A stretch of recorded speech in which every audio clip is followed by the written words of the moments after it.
Assalamualaikum warahmatullahi wabarakatuh. Waalaikumsalam warahmatullahi wabarakatuh. Selamat siang para siswa-siswi SMA Sejahtera 1 Depok. Ya, kali ini kita berjumpa lagi dalam pembahasan belajar dari rumah atau BDR, belajar daring. Ya, dalam pertemuan mata pelajaran sejarah wajib kelas 11. Nah, ini kebetulan yang materi ini dikhususkan memang untuk siswa-siswi kelas 11 sejarah wajib, ya, terutama anak IPS. Karena kebetulan saya ngajar IPS, ya. Tanpa perlu panjang lebar ya. Ini adalah salah satu bagian dari kegiatan materi di sejarah wajib, yaitu materi tentang kolonialisme dan imperialisme Hindia Belanda. Nah, dalam materi ini Bapak memberikan tugas untuk anak-anak memberikan pertanyaan. Biasanya kan guru yang memberikan pertanyaan, anak menjawab, ya kan? Sehingga yang pintar anaknya aja. Tuh. Nah, kali ini waktunya guru di challenge gitu. Anjay, di challenge. Murid yang nanya, guru yang jawab. Oke. Jadi sesuai sama kurikulum 2013 toh? Oh, jelas. Bukan teacher of center, melainkan student of center. Student center. Nah, gitu. Dan saya nggak sendiri di sini. Kebetulan Bapak ya atau saya di sini bareng sama teman kuliah, teman seperjuangan dulu, ya, Pak Khoirudin. Nah, Pak Khoirudin. Ya, hai. Terima kasih. Nah, Pak Khoirudin ini ada juga guru sejarah ya di SMA Asafiyah Jakarta Selatan.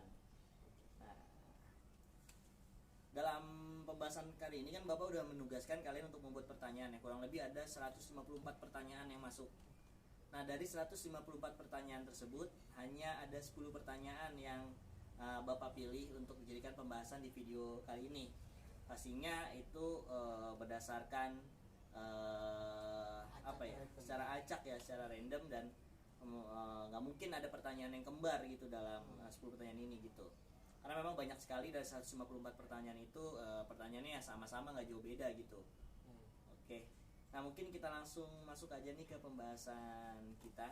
Oke. Ya, sekarang mungkin Pak Udin bisa menyampaikan atau memperkenalkan diri dulu, silakan. Oke, bismillahirrahmanirrahim. Kembali lagi di sini dengan Pak Lutfi.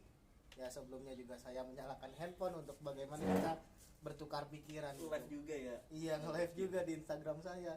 Mudah-mudahan saya bisa inovasi kayak gini gitu di pengajaran saya gitu. Alhamdulillah, sekarang ini kita mempelajari kolonialisme dan imperialisme. Oke. Menarik sih bahasannya bahwa kolonialisme imperialisme. Wih, katanya Indonesia dijajah 3,5 abad lah. Indonesia aja baru dikenal abad 20. Iya, gitu. mana ada Indonesia? Agak ada, adanya Nusantara, Hindia Belanda. Kayak gitu. Ada intrik-intrik lah di balik nama Indonesia. Oke. Prononnya gitu aja, prolog. Oke, sekarang kita ke pertanyaan pertama saja biar cepat. Dari siapa? Kelas apa? Oke. Pertanyaannya apa? Dari Zafira Akbar, Zafira 11 IPS. 11 IPS berapa tuh? 4. 11 IPS 4. 11 IPS 4. Halo Zafira. Nggak nonton, kebangetan kamu. Ya. Kurang deh, Pak. Pertanyaannya sudah dipilih, kamunya nggak nonton. Aduh, itu Anda anjay. Anjay. Nah, emang boleh Pak dibilang anjay? Nggak apa-apa anjay. Kan masih dalam KPA deh, Komisi Perlindungan Anak. Oh, enggak. Udah, langsung ya. Udah punya KTP kelas 11. Oke, kelas 11 sudah punya KTP. Oke. Untuk pertanyaan Zafira, ada nggak sih Pak kaitan antara revolusi industri pada abad ke-19 di Hindia Belanda pada saat itu? Kaitan antara revolusi industri dengan Hindia Belanda. Pertama, Bapak akan meluruskan revolusi industri itu bukan dimulai abad 19 tapi dimulai abad 18. Ya. Berarti sekitar tahun berapa? Sekitar tahun 1700-an. 700-an. Di mana awalnya bermulanya revolusi industri ini? Itu berasal dari Inggris. Nah, kenapa dikatakan revolusi industri? Nah, kita juga ada kaitannya dengan sekarang kan ada slogan katanya revolusi industri 4.0. Nah, apa itu? Awal mula terciptanya revolusi industri itu adalah bagaimana akhirnya manusia ya menjadikan alat itu bukan hanya sebagai alat bantu yang sangat sederhana gitu, melainkan bisa ya mengurangi atau bahkan membagi aktivitas dari kehidupannya sehari-hari gitu. Yang seharusnya ya dalam 24 jam itu manusia harus melakukan aktivitasnya selama 18 jam. Nah, dengan adanya suatu alat ya, aktivitas manusia bisa berkurang secara drastis seperti itu. Menjadi misalkan jadi 12 jam, bahkan hari ini kita kerja 8 jam gitu. Hari. Itu ada semangatnya tuh Pak, lucu. Apa 8 kita membagi 24 jam 3 waktu. Iya, 8 jam bekerja, 8 jam. jam bercinta, 8 jam jam istirahat. Wih, keren itu. Di slogan kekinian itu. Ya. Nah, balik lagi nih ke revolusi industri. Jadi penemuan alat. Nah, alat itu apa sih? Alat dalam bahasa Inggris itu tools, yaitu suatu benda yang bisa mempermudah kehidupan kita. Cangkul, ya zaman masa-masa sederhana itu ada cangkul, ada arit, ya, ada pahat, ada kapak, itu alat. Nah, namun alat yang bisa bergerak disebut juga alat mekanis gitu, yang dimana dia punya yang namanya bahan bakar. Bagaimana biar alat itu bisa bergerak ya. Nah, bahan bakar yang paling pertama ditemukan itu adalah mesin uap ya. Jadi kalau sekarang mungkin kita udah ada bahan bakar seperti gas. Sebelumnya ada bahan bakar dari fosil ya, atau minyak. Nah, sekarang juga dan lain sebagainya kayak gitu ya, baterai juga ya kan, baterai juga listrik dan nah, bahan bakar pertama itu adalah mesin uap. Nah, mesin uap itu ditemukan oleh James Watt di Inggris ya pada abad ke-18. Nah, tepatnya 1776 tahun 1776 di kota Manchester. kota Manchester. Ya, bagi yang suka penikmat bola, Manchester adalah kota mesin uap gitu. Bukan kotanya MU ataupun City. Nah, penemuan mesin uap ini membuat perkembangan dunia industri, perkembangan perdagangan itu berkembang dengan sangat pesat gitu. Ya, barang-barang yang tadinya butuh waktu proses produksi itu butuh waktu 1 minggu, nah berkat ditemukan mesin uap ini bisa memangkas waktu, ya bisa jadi 3 hari atau bahkan sehari gitu. Nah, seiring dengan berkembangnya mesin uap ya, sudut pandang tentang kolonialisme pun berubah. Ya, kita kenal pasca revolusi industri itu dikenal dengan imperialisme modern, di mana sasaran itu udah bukan lagi mengambil atau merampas barang-barang mentah dari negeri-negeri jajahan, yang melainkan juga mengolah barang mentah tersebut di negeri tersebut lalu menjualnya ke pasaran dunia seperti itu. Nah, dampaknya apa dari perkembangan revolusi industri pertama itu ke Hindia Belanda, yaitu dibentuknya kebijakan yang disebut politik pintu terbuka ya pada tahun 1870, yaitu diberlakukannya undang-undang agraria, di mana ya yang tadinya Belanda itu mengisolasi Indonesia dari investasi-investasi asing, terutama orang-orang Eropa lainnya. Nah, mulai terbuka ya, mulai berdatanganlah bangsa-bangsa Inggris, bangsa Jerman, Prancis untuk membuka usahanya di Hindia Belanda ya, menyewa tanah dengan pemerintah Hindia Belanda, membayar pajak ya, lalu membuka perusahaan-perusahaannya. Nah, karena Hindia Belanda itu emang negara yang kaya kan hasil buminya ya, rata-rata industrialisasi yang terjadi di Hindia Belanda adalah industrialisasi perkebunan. Bahan-bahan mentah yang diambil dari perkebunan ya diolah di pabrik-pabrik, lalu diperdagangkan di pasaran dunia seperti kopi, tebu, nila, teh dan lain sebagainya. Seperti itu. Jadi pada imperialisme modern komoditi utamanya bukan rempah-rempah lagi, tapi sudah perkebunan. Komoditi perkebunan gitu. Oke, jadi keterkaitannya itu adalah relasinya dari revolusi industri ke kolonialisme Indonesia adalah berubahnya kebijakan penjajahan. Oke, jadi seperti itu kita lihat bahwa Tambahan nih. Keywordnya sebenarnya sih adalah undang-undang agraria. Nah, iya, dari kata kuncinya undang-undang agraria. Undang-undang agraria di mana concernnya ataupun konsentrasinya itu ada di perkebunan pada tahun 1870. Seperti itu. Karena perkembangan perkebunan yang ada di Indonesia itu tidak terlepas dari kolonialisasi gitu. Mungkin ada di channel lain gitu, teman saya gitu di Vel Salman bahwa ada hubungan apa lagi? Vel Salman. Oke. Ada hubungannya itu jadi antara di subscribe itu keren itu, antara kolonialisme dan kopi. Wih, keren banget. Komunisme dan kopi ya. Jadi kita bisa melepas bahwa sejarah itu membosankan, kagak gitu. Itu pembahasan imperialisme modern juga itu kopi. Itu Karena kopi. memang komoditi utama juga. Unggulan dari Nusantara. Pada Nah, kopi-kopi hasil dari Nusantara itu dijual ke pasaran Eropa dengan harga yang sangat cukup tinggi, sangat Sama tinggi. halnya dulu kayak rempah-rempah. Bahkan ya 2 kilogram rempah itu dihargai sama 1 gram emas. 1 gram. Ya, Luar biasa betapa berapa harganya. gulden itu pada saat itu? Nah, sekarang rempah-rempah tidak ada harganya. Biasa bumbu dapur 2.000. Dulu 2 kilo itu seharga 1 gram 1 emas. gram emas, 1 gram emas aja sekarang udah 500.000. Mbahmu sejuta Juta, weh. gram. Yang habis Logam nikah, mulia. yang habis nikah bisa aja deh. Nah, terus kaitannya sama SDM. Wah, SDM gimana itu, Tenaga Pak? kerja yang cakep dan murah. Wah, mantap. Nah, ini sekali. berkaitan banget nih. Dampaknya apa sih sama revolusi industri sama kebijakan di tanah jajahan? Itu karena banyaknya industri-industri yang buka, otomatis kan dia membutuhkan sumber daya manusia yang banyak.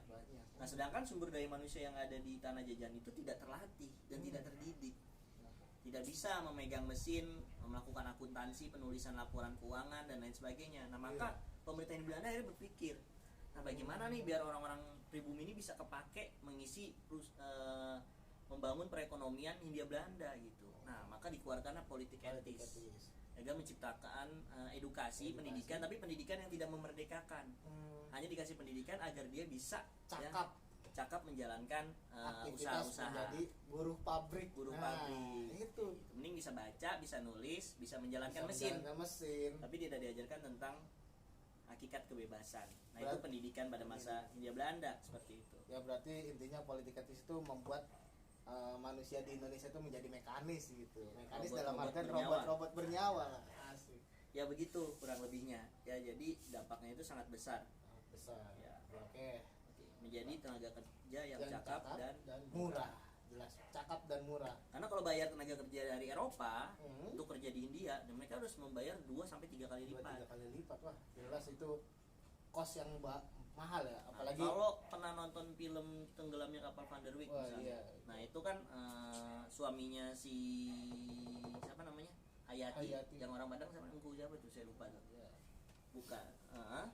Nah, kan dia tuh kerja di perusahaan Belanda. Nah, namun gajinya dia tuh nggak sama orang Belanda walaupun jabatannya sama. Tapi karena dia pribumi, gajinya berbeda. Wah. Emang itu sebenarnya Diskriminasi. penjajahan Belanda itu ada positifnya, ada negatifnya, tapi banyaknya negatifnya gitu lah. Oke, lanjut ke pertanyaan kedua. Lanjutlah pertanyaan kedua. Ini nggak diwaktuin soalnya santuy. Santuy aja. Sampai baterainya mampus. Kita bolehnya ngomong santuy, nggak boleh ngomong antik. Nggak boleh ngomong gitu. Oh, nggak boleh. Kata KPA. Oke, pertanyaan kedua dari Varial Virgiana Cikal. 11 IPS 4.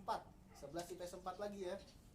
Ya, apa tuh? Oke, ini menarik banget ini karena di sejarah kurikulum 2013 itu mengedepankan katanya sejarah lokal gitu ya. Sejarah lokal selok. Selok ya. Kalau kata anak Jogja sih warlo, warga lokal gitu. Iya dah. Oke, pertanyaan selanjutnya, bagaimana proses penyebaran agama Kristen di Depok? Wah. Ini menarik banget. Hingga munculnya 12 marga yang diciptakan oleh Cornelis Castelli. Nah, itu jawabannya Castelli. Bagaimana proses penyebaran agama Kristen di Depok itu nggak bisa terlepas dari yang namanya Cornelis Castelli. Siapa sih Cornelis Castelli ini? Nah, Cornelis Castelli itu adalah seorang Belanda, ya, yang memang sangat ingin membuka perkebunan di wilayah Hindia Belanda, khususnya di tanah Jawa pada saat itu. Nah, dia mencarilah tanah untuk dibuka perkebunan. Awalnya dia membeli tanah di Serengseng Sawah, Jakarta Selatan. Nah, namun dia melihat lagi ternyata di selatannya lagi ada tanah yang lebih subur dengan kontur tanah yang bagus untuk perkebunan. Karena konturnya berbukit, yaitu adalah Depok. Ya, selatan Serengseng Sawah. Depok emang dulu namanya apa sih, Pak? Depok. Sebelum dijadikan kota Depok kan masuk ke Bogor tuh ya. Masih masuk ke Bogor, Buitenzorg. Oh, Buitenzorg. Jadi bagi orang-orang Depok kalian itu masih ada keturunan Belandanya. Keren sih. Nah, lanjut. Terus dia belilah tanah itu sekitar berapa ribu hektar gitu ya. Nah, untuk mengelola tanah itu kan butuh yang namanya manusia ya, pekerja. Atau dulu istilahnya budak. Nah, Castelli mau bawa budak-budak dari Indonesia Timur, seperti dari Bali, dari Bugis, dari Timur dan lain sebagainya. Nah, kenapa orang-orang dari Timur? Karena memang orang-orang Timur itu terkenal kerjanya itu sangat gigih, sangat bagus gitu, cekatan dan fisiknya cukup kuat kayak gitu. Nah, lalu dibawalah para budak itu ke Depok tersebut untuk bekerja di perkebunan milik Castellin ini. Kalau sekarang tuh Depok itu dimaksud Depok Lama, bukan Margonda yang sini, bukan, tapi Depok Lama. Dari pasar ke belakang lagi tuh. Kalau dari Sejahtera tuh masih lurus lagi, arah mau ke Citayam. Arah mau ke Citayam. Citayam bergoyang tah, Chicago. Nah, situlah seiring berjalannya waktu ya, Castellin ini ingin menghibahkan tanahnya ya kepada para budak-budaknya. Nah, ini adalah sesuatu yang memang pada masanya ya, sesuatu yang sangat jarang dilakukan oleh para tuan tanah, terutama tuan tanah Belanda itu melakukan tindakan yang namanya memerdekakan budak. Nah, itu tugas dalam Islam itu sangat diwajibkan itu, memerdekakan budak.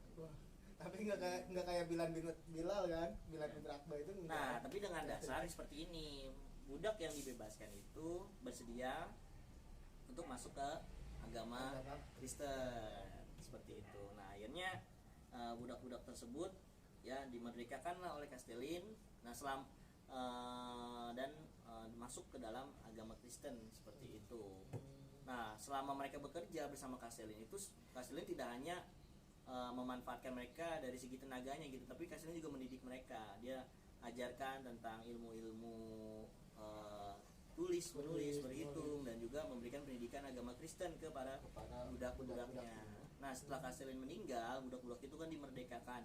Nah, itu dibagilah tanahnya itu. Nah, itulah yang akhirnya melahirkan 12 marga di Depok itu. Oh, jadi begitu. Nah, untuk info lebih validnya lagi, lebih lanjut lagi, bisa cross check di salah satu karya tulis senior saya namanya Potitis. Titis Indari ya, Titis Indari ya. Ya, dia membahas tentang Cornelis Castellin di Depok. Peran Cornelis Castellin di Depok. Wah, bagus sekali itu. Oke, lanjut pertanyaan kedua. Lanjut pertanyaan ketiga ya. Ketiga ya. Iya, jadi sebenarnya Depok itu panjang banget. Panjang nggak apa-apa Pak. Namanya belajar sejarah lebih rinci. Panas banget ya. Lanjut. Panas sih ya emang suasananya nih. Oke, pertanyaan ketiga dari Gema. Halo Gema. Gema dari 11 IPS 1. 11 IPS 1. Oke. Gema menanyakan nih Pak. Iya. Alasannya Prancis melakukan penjajahan ke Hindia Belanda itu apa sih? Ingin membawa pesan ini ke persekutuanmu. Ya. Itu Hindia doang ya? Bukan. Itu FIS. Itu FIS. Bukan Hindia. Bukan ya, belum. Hindia Ya? mah evaluasi terus. Penyanyi sama sih saya. Iya. Baskara juga Baskara. Iya. Nah, gini. Ada hubungannya dengan perang Napoleon di Eropa. Nah, pada saat itu kan Napoleon ya ingin melakukan invasi ke Jerman. Ya, ke negara-negara di Jermania itulah. Nah, untuk mencapai Jerman itu kan dia harus lewat yang namanya Holland atau lewat Belanda, lewat Nederland. Nah, jadi Belanda itu diserang oleh Napoleon hanya untuk jadi jalur menuju ke Jerman. Nah, akhirnya dengan sangat mudah lah ya Belanda itu dikalahkan oleh Prancis ya, oleh Napoleon. Nah, sampai ya rajanya itu mengungsi ke London dan mengeluarkan surat-surat Kew itu loh, nanti ada pembahasannya sendiri. Nah, surat-surat Kew itu ya pembahasannya kurang lebih sih gini, memerintahkan untuk para pejabat di Hindia Belanda ya untuk tidak menyerahkan kekuasaan itu pada Prancis tapi kepada Inggris. Nah, tapi sayangnya surat-surat Kew itu tidak dipatuhi oleh para pengikutnya di Hindia Belanda. Nah, ketika Belanda jatuh ke tangan Prancis, Napoleon membuat kerajaan boneka yang disebut Republik Batav. Nah, dipilihlah ya saudara Napoleon untuk menjadi penguasa di Belanda. Lalu dia menunjuk Daendels untuk menjadi gubernur jenderal di Hindia Belanda. Nah, kita lah masuklah secara tidak langsung dijajah oleh Prancis pada masa itu, yaitu sekitar tahun 1808 sampai 1811. Kayak gitu. Singkat sekali Pak itu Pak. 3 tahun. Nah, tapi 3 tahun itu gak terasa singkat karena memang kebijakannya yang sangat luar biasa di tanah jajahan itu. Ekstrim banget apa Pak? Kayak gitu Pak. Napoleon memandang wilayah Nusantara atau Hindia Belanda itu sebagai tempat sumber dari akomodasi perang. Ya, dari sumber pangan perang dia. Nah, maka dari itu Napoleon memandang Jawa ya khususnya pada saat itu sebagai sumber makanan untuk kepentingan Prancis dalam perang tersebut. Nah, ditugaskanlah Dendels untuk membangun jalan pos ya. Selain untuk jalur komunikasi mempercepat pengiriman surat, nah jalur pos itu juga dibuat, atau jalur Dendels Anyar Panarukan itu dibuat juga untuk mempercepat ya distribusi pangan pertanian menuju ke pelabuhan, karena zaman dulu belum ada pesawat.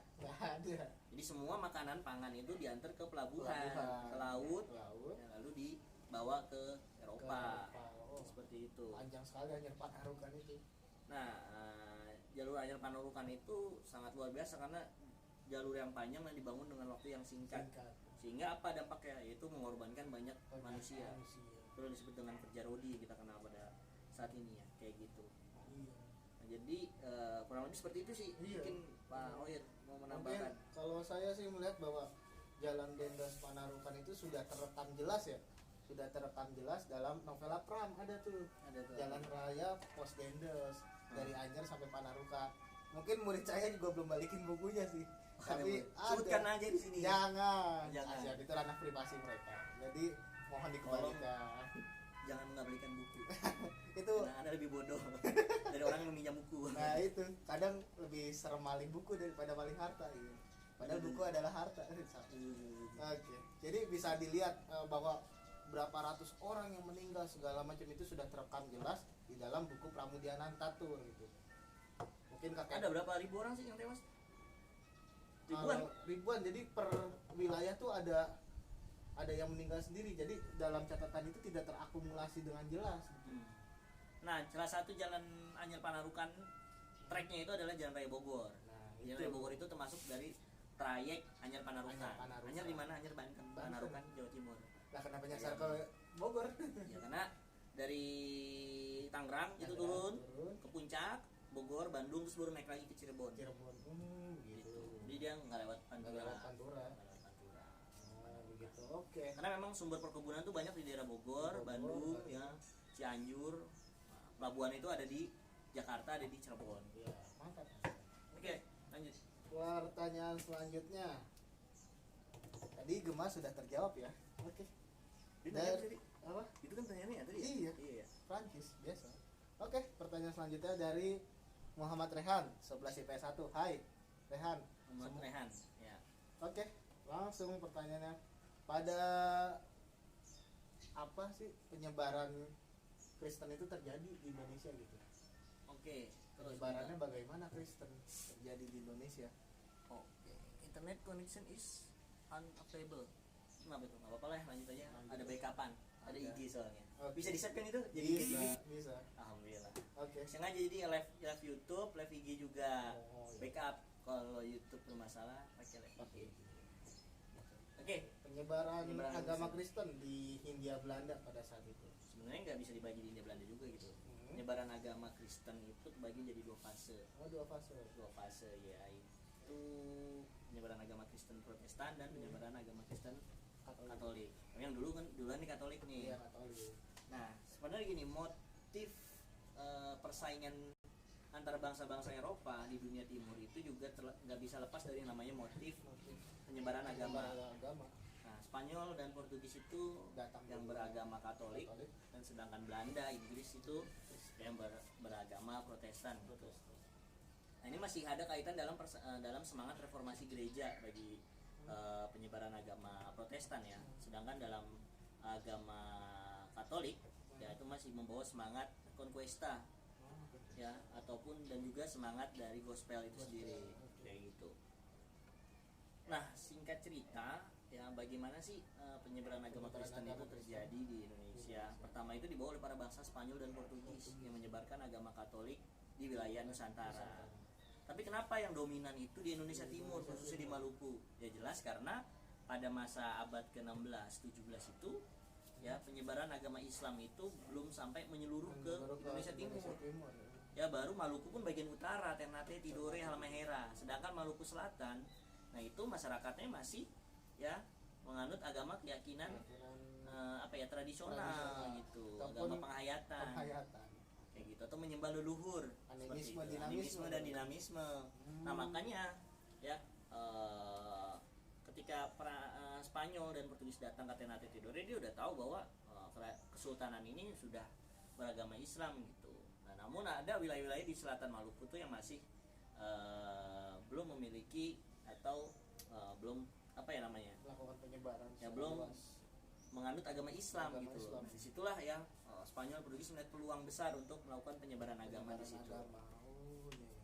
Kayak gitu. Nah, termasuk pun di Malaka sebelum di Maluku.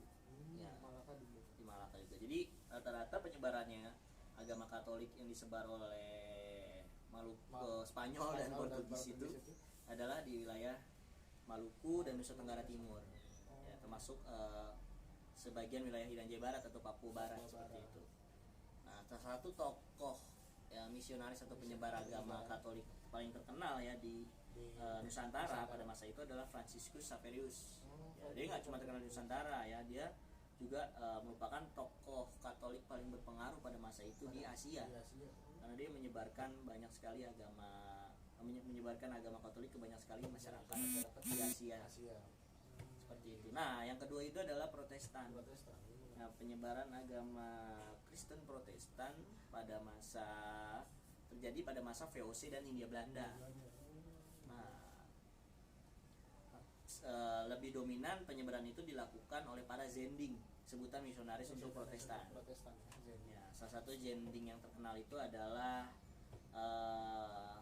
Ludwig Nommensen. Nah, Nommensen itu salah satu penyebar agama Kristen juga, Protestan juga di Tanah Batak itu. Nah, fokus penyebaran Protestan itu memang mendominasi di Sumatera dan Jawa, seperti itu. Nah, biasanya memang ada cara-cara proses penyebaran agama Kristen baik Katolik dan Protestan itu baik secara kerjasama, ya ada intrik budaya maupun juga ada intrik-intrik lain seperti konflik dan juga ikatan kerja gitu. Misalnya kalau memang jabatannya mau naik, nah dia harus melakukan konversi agama seperti itu. Namun juga ada juga yang sukarela gitu. Ada juga yang sukarela seperti itu. Nah, mungkin itu ya. Jadi Belanda Inggris itu Protestan ya, menyebarkan agama Kristen Protestan, dan Spanyol Portugis itu Katolik. Jadi duluan mana? Ada Katolik atau Protestan dulu nih di Nusantara? Katolik dulu, karena yang nyampe duluan itu Spanyol dan Portugis dulu. Oke. Jadi cara penyebarannya itu kalau sederhananya bisa ada cara keras hard ya, sama perlahan Iya. Kalau keras Mas satu sebenarnya tiga, Mas siasat. Oh, siasat. Iya, dalam dunia kerja seperti itu. Siasat. Baik, siasat itu baik ada di dunia kerja, ada juga di pendidikan. Kalau hari ini ya, mohon maaf nih teman-teman yang non muslim mungkin merasa yang kalau sekolah di sekolah-sekolah yang umum ya, pasti kan karena agama Islam di situ mayoritas ya kan, pasti doa pembuka belajarnya pasti pakai baca doa Islam ya kan. Terus hari raya dirayain adalah hari raya Islam, Lebaran itu dirayain, Maulid Nabi dirayain kan di sekolah ya kan. Tapi Natal tidak dirayakan di sekolah kayak gitu. Nah, hal ini juga dulu pernah kebalikan terjadi pada masa kolonial gitu. Sekolah-sekolah Belanda itu juga merayakan hari-hari besarnya, padahal siswinya nggak semuanya Kristen, ada yang Islam juga. Gitu. Jadi contoh nenek saya itu masih ngerasain SD ya setingkat SD itu pada masa Hindia Belanda. ILS berarti. Iya, di ILS bener banget. Nah itu doa pembuka, penutup, terus hari-hari besar agama Kristen itu ikut merayakan gitu. Nah, seperti itu. Jadi, sama kebalikannya lah hari ini istilahnya ya, jadi gitu. Jadi Itu siasat sebenarnya, siasat gitu. Sejarah berputar juga di situ. Oke, mungkin itu. Lanjut. Oke, lanjut. Terima kasih atas pertanyaannya. Itu kenapa tuh HP-nya, Din? Waduh. Sep tuh. Break dulu. Saya juga internetnya enggak ini. Saya ini baterainya. Oke, lanjut pertanyaan selanjutnya. Ini masih jalan dulu. Masih. Ini jalan nggak nih detiknya? Jangan ya. Jalan. Pertanyaan selanjutnya dari Nahda. Nahda 11 IPS 3. Mana Nahda suaranya? Oke. Pertanyaan selanjutnya apa? Dampak dari politik tanam paksa dan politik liberal di Hindia Belanda pada abad 19.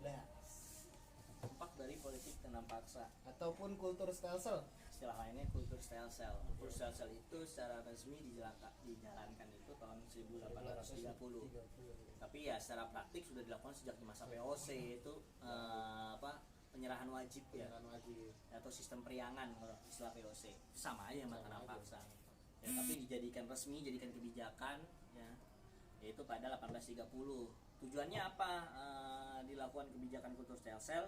Karena Belanda ya yang mengalami banyak sekali kerugian. Terus pada abad ke 18 ya, abad ke 18 Belanda pertama VOC kolab, dua dia diserang sama Prancis, ketiga perang Jawa di Ponorogo, keempat perang Imam Bonjol di Sumatera Barat. Nah, terus ini kemerdekaan Belgia. Oh iya. Belgia menuntut merdeka dari Belanda. Nah, kejadian beruntun tersebut membuat Belanda itu mengalami kebangkrutan ya, defisit kas negaranya. Nah, bagaimana nih biar kas negaranya bisa balik lagi ke normal lagi. Atau bahkan bisa surplus lagi kayak dulu. Nah, apa nih kebijakan yang instan nih menurut pemerintah kolonial? Yaitu melakukan kebijakan tanam paksa, di mana masyarakat di tanah jajahan diwajibkan menanam tanaman yang ditentukan oleh pemerintah kolonial. Nah, kebetulan yang ditentukan adalah tanaman-tanaman yang memang laku di pasaran Eropa. Lalu dibawalah bibit-bibit kopi, bibit-bibit tebu dan lain sebagainya ke tanah jajahan untuk ditanam. Nah, ternyata ketika ditanam lebih bagus, hasilnya lebih subur. Banyak yang bahkan kualitasnya lebih bagus dari tanaman kopi yang dari wilayah asalnya gitu, atau teh yang dari wilayah asalnya gitu. Iya, seperti itu. Nah, akhirnya teh, kopi, tebu, gula dan lain sebagainya itu menjadi komoditas unggulan lah. Dan dengan cepat mengembalikan kerugian Belanda pada saat itu. Ya, namun kerugian Belanda adalah kesengsaraan bagi masyarakat pribumi. Jelas itu. Ya, masyarakat pribumi diwajibkan ya tanahnya itu 3/4 tanahnya diwajibkan untuk menanam tanaman yang dipakai Belanda, sedangkan hanya 1/4-nya nanam padi buat dia makan. Bahkan ada yang full. Nah, sehingga dia nggak bisa makan. Masa digadoin kopi tiap hari makan kopi? Nah, coba itu jadi luak kali Pak. Luak kamu. Nah, akhirnya inilah yang membuat kemiskinan merajalela pada masa kultur stelsel itu. Ya, karena tanahnya itu diwajibkan gitu. Walaupun itu bukan tanahnya Belanda, tanah kita sendiri. Disuruhnya tor sama dia. Ya, itu karena dan harganya pun sangat tinggi. Maksudnya harga jual itu rendah. Belanda jualnya tinggi. Gitu. Ya, itu. Bahkan tidak ada harganya kadang. Iya. Ya, kalau saya melihat bukan harga jualan rendah ya, tapi boro-boro kita aja istilahnya kerja ya butuh makanan. Nah, itu bayarnya cuma pakai makan, bukan pakai harga upah itu. Iya. Karena cuma ditukar dengan beras atau segala macam, ada yang seperti itu. Iya, jadi sistem barter itu. Jadi yang sistem pertukaran zaman dulu dipakai oleh Belanda. Nah, salah satu puncak dari kesemrawutan sistem kultur stelsel itu adalah terjadinya pemberontakan petani Banten pada tahun 1888. Nah, yang dituliskan oleh Sartono Kartodijo. Ya, petani lama-lama jengah juga dengan tingkah para tengkulak, ya para tuan tanah yang main seenaknya saja memberikan harga ya rempah-rempah, harga perkebunan, harga hasil pertanian, hasil perkebunan itu dengan nilai yang sangat rendah seperti itu. Nah, inilah yang membuat masyarakat juga akhirnya merasa menjadi miskin dan jadi bodoh seperti itu. Kayak saya ingat ini kata-kata 3M, memiskinkan, melaratkan, membodohkan. Bisa. Jadi kayak gitu. Tapi untuk intrik-intrik lebih jelasnya di Banten sih bisa kalian lihat di bukunya Mas Saflar emang ya? Mas Saflar ada. Ya. Nah, itu buku canggih itu. Sampai adanya politik etis ya karena itu. Ya, tentang tebu itu, perkebunan tebu. Di Banten juga ya? Di Banten, di Lebak. Itu sampai ada perhimpunan Multatuli di situ. Iya. Jadi kalian belajar baca buku Multatuli sampai habis. Keren sih itu. Sampai menyadarkan warganya bahwa menyadarkan pemerintah kolonial bahwa selama ini kultur stelsel kejam ya, tapi kita udah untung gitu. Akhirnya ganti kebijakan. Ganti kebijakan lah. Untuk terima kasih. Iya, undang-undang agraria salah satunya. Undang-undang agraria dan politik etis. Itu dua itu. Emang lanjut. Terima Lanjut, kasih atas pertanyaannya Salimah. Oke. Langsung ke pertanyaannya Nabila. 11 IPS 3. Oke. Pertanyaan berapa, Pak? Wah, banyak sekali kayaknya. Tadi apa saja dampak politik pintu terbuka Hindia Belanda? Ini dari siapa? Dari Nabila. Nabila dari 11 PS3. 11 PS3. Dampak apa saja kebijakan? Dampak dari Dampak politik kebijakan. terbuka Politik di terbuka. Hindia Belanda. Tadi sebenarnya udah dibahas juga sih di pertanyaan yang terkait revolusi industri sama dampak terhadap kolonialisme.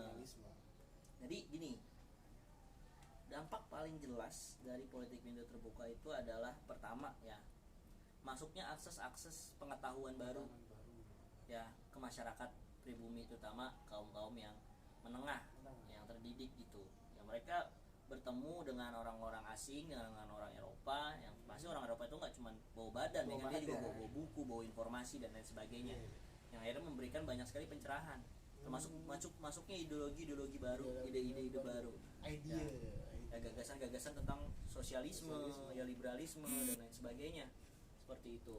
Nah, pertama itu gagasan yang masuk. Yang kedua itu adalah tentang pendidikan. Memang pendidikan yang dipakai saat itu adalah pendidikan yang tidak memerdekakan gitu. Tapi bagi kaum menengah ke atas yang bisa mengakses sampai ke perguruan tinggi, yang akhirnya mereka bisa bersekolah di Belanda, ya mereka akhirnya mendapatkan tentang filosofi pendidikan itu. Mereka mendapatkan tentang makna dari pendidikan dan pentingnya pendidikan. Nah, disitulah akhirnya banyak melahirkan kaum terdidik dan tercerahkan kalau kata Anhar Congo biasa. Ya. Akses pendidikan yang diberikan itu juga memberikan dampak gitu. Akhirnya kaum yang terdidik tercerahkan ini, kaum menengah ini memiliki sebagian yang memiliki rasa tanggung jawab untuk membantu kaum yang ada di menengah ke bawah, seperti itu, seperti membuka sekolah seperti kayak di Bantara ya, taman siswanya kan. Terus gitu. Kartini juga tuh sekolah istri apa ya? Iya lah. Sama dari Sartika sama. Nah, lalu dampak setelah pendidikan ya, pertama ide, kedua pendidikan, lalu yang ketiga itu ya adalah pergerakan, munculnya pergerakan. Dampak dari kebijakan tersebut. Ya. Terus ya modernisasi ya secara nggak langsung juga ikut berkembang seiring dengan perkembangan zamannya, seperti itu. Ya, jadi ya namanya yang dulu tertutup ya lalu dibuka kebijakan politik pintu terbuka atau kebijakan liberal itu. Ya informasi yang dulu terbendung tuh akhirnya masuk. Dan ya secara radikal banyak merubah sendi-sendi kehidupan masyarakat seperti itu. Ya adanya desa dan kota juga termasuk, ya kan, munculnya kelas-kelas, ya, golongan-golongan dan lain sebagainya, pembagian kerja yang lebih kompleks ya. Kalau dulu pembagian kerja hanya petani, ya kan, lalu nelayan, ya kan, dan konsumen dan lain sebagainya. Kalau ketika liberal ya kompleks, ada jasa, ya ada tenaga industri, ada tenaga kasar, ada macam-macam lah. Sampai hari ini juga kompleks. Sampai hari ini kompleks banget ya, itu akibat guru. Ya. Guru. Iya. Apa kayak gurunya ya? Jadi kalau saya ngeliat sih dari abad 19, contoh dari tokoh yang bisa udah keluar duluan lah, eksis gitu. Ketika berpendidikan yaitu kakaknya Kartini. Raden Sastro. Nah, itu dia yang menggaungkan bahwa Indonesia itu ada loh gitu. Bukan Indonesia, Hindia Belanda pada saat itu. Nggak dikenal pada saat itu. Karena kita kena sistem politik isolasi ya, kalau bisa memakai kata-kata orang Jepang ya, politik isolasi. Belanda menutup kita dari dunia luar. Dari dunia luar tuh ditutup. Selama berapa abad? Oke, lanjut. Lanjut ya. Terima kasih atas pertanyaannya. Nah, pertanyaan selanjutnya dari Atika nih Pak, kelas 11 IPS 2. Atika 11 IPS 2. Pertanyaan keberapa Pak? Wah, kayaknya ke-8. Amin. Apa? Ya. Pagi ya? Iya Mas. Pertanyaan ke-8. Nah, ini terkait dengan tadi buku Max Havelaar, Pak. Kenapa Ratu Wilhelmina itu boleh mengizinkan Van der Venter mencetuskan politik etis? Politik etis atau Trias Venter. Trias Venter ya? Trias Venter dulu dikenal sebelum politik etis. Jadi di Belanda pun nggak semuanya orang jahat gitu loh. Terutama dari golongan pemuda yang sudah banyak pencerahan dari ideologi, banyak mendapatkan pencerahan dari revolusi Prancis ya, karena golongan-golongan yang revolusioner ya, terutama yang ya memiliki pandangan sosialisme, lalu liberalisme, keadilan, hak asasi manusia lah dan lain sebagainya gitu. itu banyak mengkritisi golongan tua di Belanda yang hanya mementingkan kepentingan Belanda saja di tanah jajahan, ya hanya mencari kekayaan saja. Nah, muncul aktivis-aktivis muda di Belanda itu ya yang mendorong agar Belanda itu punya rasa terima kasih lah kepada tanah jajahan karena sudah memberikan banyak sekali keuntungan ya selama berabad-abad, selama 2-3 abad. Nah, salah satu tokoh aktivis yang terkenal pada saat itu adalah Van der Venter. Dia mengajukan suatu gagasan yang dikenal dengan Vrijheidsventer kepada Ratu Wilhelmina, yang isinya itu adalah perbaikan tentang hajat hidup masyarakat pribumi yang terdiri dari 3 kebijakan, yaitu edukasi, transmigrasi, dan irigasi, seperti itu. Nah, tiga kebijakan itulah yang akhirnya nanti dikenal dengan politik balas budi atau politik etis yang dikeluarkan oleh pemerintah Hindia Belanda pada tahun 1901. Nah, edukasi itu ya untuk memberikan pendidikan ala kadarnya lah, kalistung kalau istilah sekarang, baca tulis hitung kepada masyarakat pribumi. Karena sampai kelas 3 yang saya tahu. Iya, kelas 3 ya. Kelas 3 SD. Penting bisa baca, bisa nulis, bisa hitung, terus bisa kerja di perusahaan Eropa, perusahaan orang-orang Belanda. Keren banget, perusahaan orang pabrik lah ya, di pabrik-pabrik kayak gitu ya, jadi akuntan lah, jadi buruhnya lah, dan lain sebagainya gitu. Nah, lalu irigasi itu untuk mengairi pesawahan. Awalnya memang dari pusatnya mah itu untuk semuanya. Tapi sampai di bawah, irigasi itu hanya diuntukkan oleh para tuan tanah, para cukong-cukong saja. Sedangkan masyarakat pribumi yang tanahnya hanya sedikit nggak kebagian air, borok kebagian air. Akhirnya banyak lah dibangun lah danau buatan yang sekarang disebut dengan setu. Itu banyak dibuat, dan bendungan ya, banyak dibuat pada masa ini Belanda. Lalu yang terakhir itu transmigrasi itu mengirim penduduk ya. Pada masa itu ada masalah memang pada Jawa kan. Iya, pada awal abad 20 itu lonjakan penduduk Jawa itu meningkat sangat tajam ya, sehingga ada proses migrasi, diperlukanlah suatu penyetaraan pendudukan di wilayah Hindia Belanda. Nah, banyaklah orang-orang Jawa itu dikirim ke Sumatera, Kalimantan, bahkan sampai ke Suriname.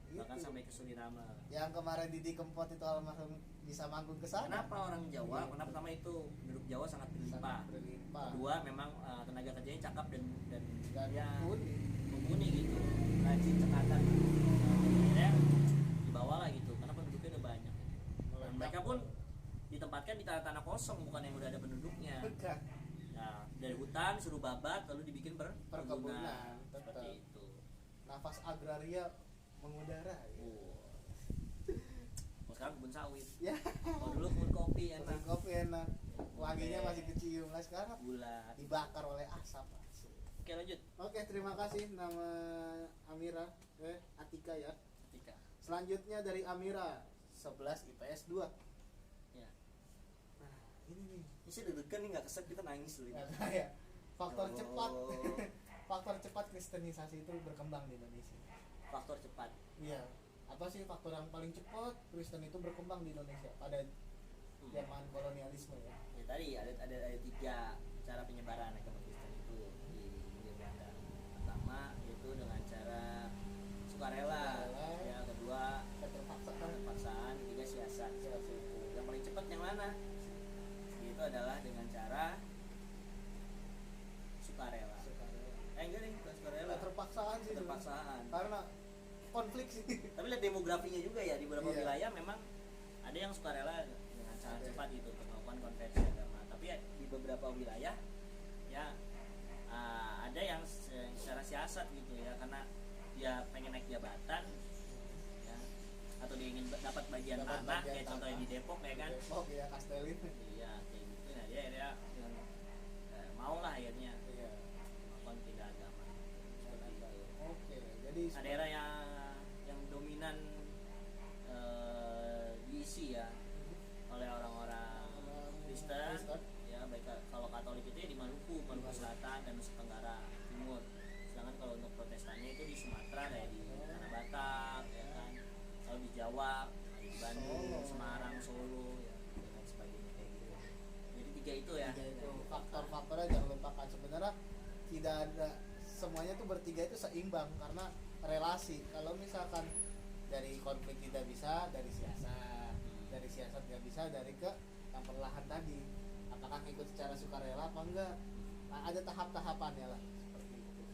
Ya memang daerah-daerah yang dominan kalau di penyebaran agama Kristen itu adalah daerah perkotaan. Perkotaan. Seperti di kota-kota besar seperti di Batavia, Bandung, Semarang, Jogja, Solo.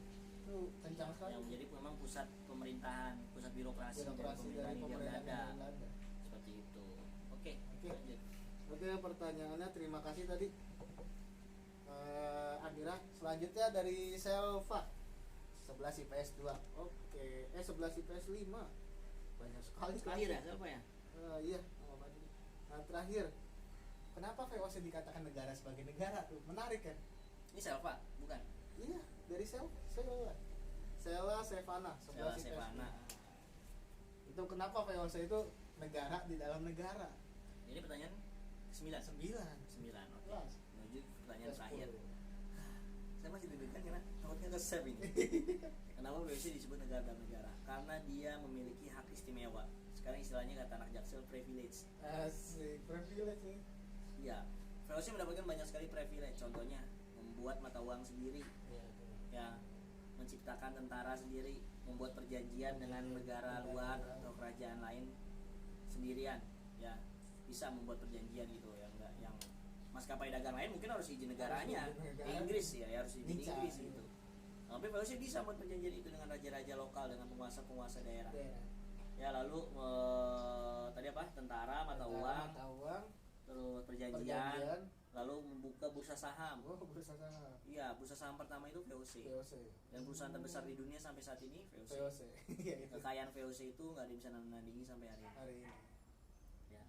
Nah, itulah kenapa akhirnya VOC disebut sebagai negara dalam negara, karena ada perusahaan yang punya tentara sendiri, dia bisa buat perjanjian dengan kerajaan, dengan raja, ya, membuat mata uang sendiri, ya, dan memiliki banyak sekali hak-hak lain, ya, buat kebijakan-kebijakan lain di tanah jajahannya, di wilayah-wilayah monopoli perdagangan ya, seperti itu. Gitu. Bahkan keberhasilan VOC itu mampu mengusir Spanyol, Portugis ya, dari Nusantara. Spanyol kabur ke Filipina, Portugis ke Timur. Seperti itu.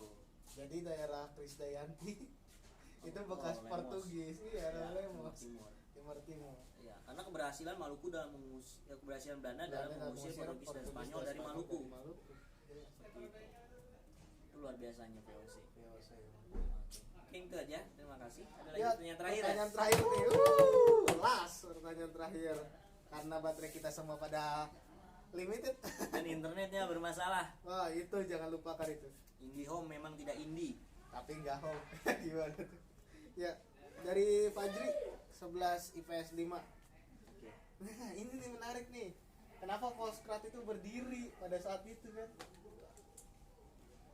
Kenapa? Jadi kalau kita bikin rantaian kronologis ya tentang Hindia Belanda itu bermula dari dikembalikannya kekuasaan Belanda ya dari Inggris ya, kekuasaan dikembalikannya Hindia Belanda dari Inggris ke Belanda pada 1816 ya, setelah adalah perjanjian ya. Bukan, itu mah Spanyol cuy, bukan, konvensi London kalau nggak salah ya, sama Wina kalau nggak salah itu ya. Nah, dalam perjanjian itu ya, Inggris menyerahkan kembali lah wilayah Hindia Timur kepada Belanda. Nah, itu setelah kekalahan Napoleon ya, gitu. Itu 1816. Lalu rantai keduanya itu adalah 1830. Ya, Belanda yang baru kembali menjajah Nusantara, kekurangan modal, ya pengen cepat balik modal, dia bikin kebijakan kultur stelsel 1830. Lalu rantai ketiganya adalah 1870, di mana ya Belanda sudah mendapatkan banyak keuntungan selama kurang lebih ya 40 tahun. Ya 40 tahun ya, 30-40 tahun itu yang sehingga ya keuangan Belanda kembali normal lagi, bahkan surplus. Seperti itu. Ya, dari kebijakan kultur stelsel ini dianggap sangat menyiksa masyarakat. Nah, akhirnya ya dibukalah kebijakan undang-undang gula dan undang-undang agraria, ya merespon dari revolusi industri juga ya, berkembangnya kapitalisme di Eropa pada masa itu ya berdampak kepada kebijakan politik media terbuka lah. Negara asing juga. Masuklah ya Pak industri-industri ke Hindia Belanda, pabrik-pabrik dan lain sebagainya. Nah, pada rantai keempatnya adalah politik etis pada 1901, yaitu jawaban dari dua kebijakan sebelumnya, yaitu kultur sel-sel dan politik pintu terbuka, di mana butuh yang namanya tenaga kerja yang cakap, pemerataan penduduk dan pengairan yang baik. Nah, seperti itu. Lalu rantai yang kelimanya atau titik yang kelimanya itu adalah Volkskrant tahun 1916. Nah, masyarakat nggak cuma butuh pendidikan, tapi juga butuh suaranya didengar. Parlemen lah ya, parlemen. Bentuklah parlemen atau DPR istilah hari ini pada 1916. Iya. Yang perwakilannya itu terdiri dari isi orang di Volkskrantnya itu terdiri dari perwakilan beberapa daerah di Hindia Belanda. Hindia Belanda ya. Nah, disitulah akhirnya mereka berkumpul dalam parlemen itu membahas hak-hak ataupun kepentingan-kepentingan kaum bumi putra atau kaum pribumi seperti itu untuk memperjuangkan haknya. Ya, namun sayangnya dari sekian banyak tuntutan yang dilakukan hanya beberapa tuntutan saja yang dikabulkan, 3 atau 4 bahkan. Saya lupa itu yang direalisasikan. Nah, itu bisa kalian cari sendiri. Ingat, ini Kurtilas ya. Ingat, student of center, not teacher of center. Oke. Gitu. Jadi sebenarnya Itu aja. ada sih contohnya, contoh tokoh. Contoh apa tuh? Contoh tokoh yang masuk ke ini Volkskrant adalah Hos Cokro Hos Cokro Aminoto. Jelas itu Cokro. Dan Sutarjo. Sutarjo jangan lupakan itu Itu bahwa adalah memang orang-orang penting di wilayahnya di wilayahnya di pada daerah. masa itu. Jadi selain dengan adanya yang cakap lah, yang cakap dalam artian dia itu berpengaruh penting di wilayah, juga motifnya adalah untuk meredam pergerakan yang terjadi pada saat 1900-an. Benar-benar ini Meredam itu meredam. penting nih. Jadi kenapa sih Volkskrant dibikinin? Itu Mas, Selain meredam organisasi. kayak anak ngamuk, ya kan, dibikinin mainan biar nggak nangis, biar nggak merusuh rumahnya, biar rumahnya nggak dirobohin. Iya. Nah, Volkskrant ini ibarat mainan aja bagi Belanda, karena memang nyatanya Volkskrant itu nggak terlalu berfungsi. Iya. Ya, tidak terlalu berdampak pada kebijakan kolonial. Karena tuntutan-tuntutan dari parlemen Volkskrant itu tidak didengar Dengar oleh jelas. dewan. Nah, akhirnya ya keluar petisi Sutarjo contohnya. 1930-an itu kalian bisa cari itu. Kenapa sih Volkskrant itu dibentuk? Salah satu faktornya adalah karena pada saat itu sudah Meredam. mulai berkembang organisasi-organisasi pergerakan. Ya. Ya, dari Budi Utomo, lalu Syarikat Islam, lalu Ada. Muhammadiyah, Wah, jauh itu. Separtis, Yang di luar PKI, yang dan di lain luar sebagainya. ada Perhimpunan Indonesia yang Perhimpunan pertama Indonesia. kali mengenalkan nama Indonesia di mata dunia. Jangan Ya, lupakan ada itu. baik. Nah, PI. karena Belanda atau Hindia Belanda ini kewalahan banyaknya organisasi pergerakan yang muncul, jadi daripada nanti dia bergerak radikal, maka dibuatkanlah dibuatlah lembaga gitu. untuk Tapi ya hanya siasat saja. betul. Oke, itu saja mungkin untuk pembahasan hari ini. Udah 10 pertanyaan ya, Udah mohon 10 maaf nggak pertanyaan. bisa menjawab semua pertanyaan. 156, bayangkan. Ini 100. 10 pertanyaan aja udah Ada ngap. ngap ya, sejam. Berapa jam itu, Din? Wah, kurang tahu saya ini. Hampir sejam ya? Sejam 57 menit. 7 menit itu kenapa tuh? Wah, Nah. udah habis baterainya. Oke, mungkin itu aja. Terima kasih. Oke. Terima kasih buat saudara Udin udah nemenin saya. Ya, nggak apa-apa. Terima Oke. kasih juga waktunya saya bisa berkenalan dengan kalian kan gitu ya. Iya. Untuk endingnya Ya. Pembahasannya cair ya. cair. Bercanda-bercanda, terus Iya. bahasanya nggak terlalu baku. Ya. Mohon maaf kalau banyak salah-salah Banyak kata. salah-salah kata. Terima kasih. Ya. Ya, mungkin di sini Siapa saya yang nutup nih, lu gua? mungkin saya dulu ngomong Iya. ya, karena pada kemarin 7 September itu sebagai ya berpulangnya lah aktivis kita gitu, Oh. Cak Munir gitu. Cak Munir. Baiknya tadi sebelumnya kita memulainya dengan baca suratul Al-Fatihah gitu, tapi kelupaan. Mungkin kita membaca surat Al-Fatihah untuk semua ya, pahlawan maupun aktivis ataupun orang pergerakan. tua kalian yang sudah mendahulukan kalian Yang membela berpulang. bangsa dan kemanusiaan. Nah, itu bangsa dan kemanusiaan. Karena Indonesia itu lahir dari bangsanya dulu, baru negaranya dulu. Yang diutamakan adalah kemanusiaan. Kemanusiaan. Ya, berdoa menurut kepercayaan masing-masing, berdoa dimulai.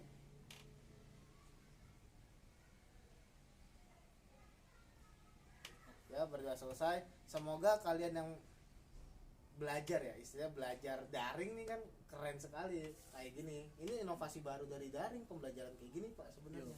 Ya, mudah-mudahan diberikan kesehatan untuk yang mendengar, yang untuk yang jadi gurunya diberikan kesehatan selalu, untuk ada sikap sabar aja daring itu kan utama kunci sabar gitu. Sabar sama kuota internet ya. Kuota internet, sikap siswa. Jaringannya fluktuatif. Oke, terima kasih. Wassalamualaikum warahmatullahi wabarakatuh. Sampai jumpa. Dadah. Terima kasih semuanya. Oke. Ya. Nonton sampai habis. Assalamualaikum warahmatullahi wabarakatuh.